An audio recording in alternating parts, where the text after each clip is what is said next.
আর আখিরাতে হোক, তার কি কোনো কালে শান্তি পাওয়ার কথা? আদৌ সম্ভব না, শান্তি সে পাবে না। খালিদান ফিহা, সে চিরস্থায়ীভাবে জাহান্নামী হবে।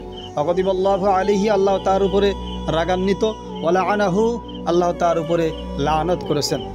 ওয়া'আদ্দা লাহু আযাবান আযীমা, এবং তার জন্য প্রস্তুত করে রেখেছেন। কি প্রস্তুত করে রেখেছেন? আযাবান আযীমা, আল্লাহ তার জন্য প্রস্তুত করে রেখেছেন কঠিন আযাব। রাসূল সাল্লাল্লাহু আলাইহি ওয়াসাল্লাম বলেছেন, মানুষ হত্যা তো দূরের কথা, তোমরা ঝগড়া বিবাদের ধারে পাশেও যাবে না, ঝগড়া বিবাদের ধারে পাশেও যাবে না। যদি কোনো ব্যক্তি, একজন ব্যক্তি আরেকজন ব্যক্তিকে হত্যা করে, রাসূলুল্লাহ সাল্লাল্লাহু আলাইহি ওয়াসাল্লাম বলেছেন, তাহলে দুইজন ব্যক্তিকেই জাহান্নামে দেওয়া হবে।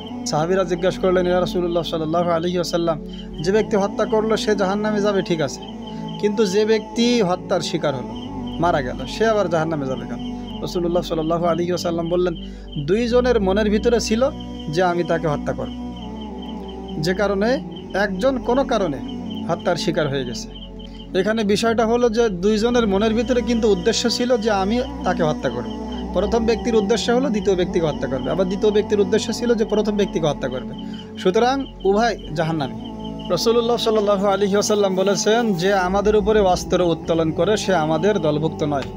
মান হামালা আলাইনা সিলাহা ফালাইসা মিন্নি, যে আমাদের উপরে অস্ত্র উত্তোলন করে সে আমাদের দলভুক্ত নয়।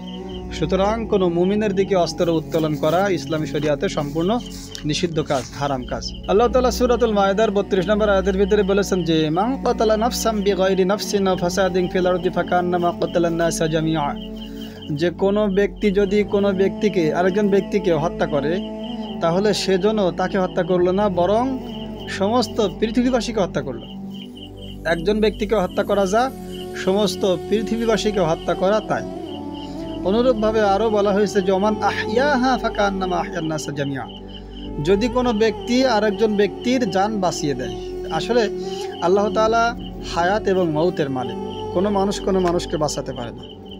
আল্লাহ তাআলার ইশারা ছাড়া কোনো মানুষ কোনো মানুষকে বাঁচাতে পারে না। বাঁচাতে বলতে, কোনো মানুষ ধরেন আত্মহত্যা করার জন্য প্রস্তুতি নেওয়া হয়ে গেছে, আত্মহত্যা করতেছে, আপনি তাকে কোনো কারণে বাঁচিয়ে নিয়ে আসলেন, অর্থাৎ তাকে বাধা দিলেন, বা সে একটা কঠিন মুসিবতে পড়েছে, বাঘের সামনে পড়েছে, কি কোনো একটা সন্ত্রাসী তাকে হত্যা করতেছে, আপনি সেখানে তাকে বাঁচানোর জন্য চেষ্টা করলেন, তাহলে আপনি যেন শুধু তাকে বাঁচালেন না, সমস্ত পৃথিবীবাসীকে বাঁচালেন।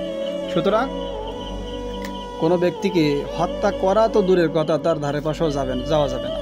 আল্লাহ তাআলা আমাদের সকলকে এই কঠিন মুসিবত থেকে আমাদের সকলকে হেফাজত করেন, আমিন। ওয়া আখিরু দাওয়ানা আনিল হামদুলিল্লাহি রাব্বিল আলামিন। আসসালামু আলাইকুম ওয়া রাহমাতুল্লাহি ওয়া বারাকাতুহু।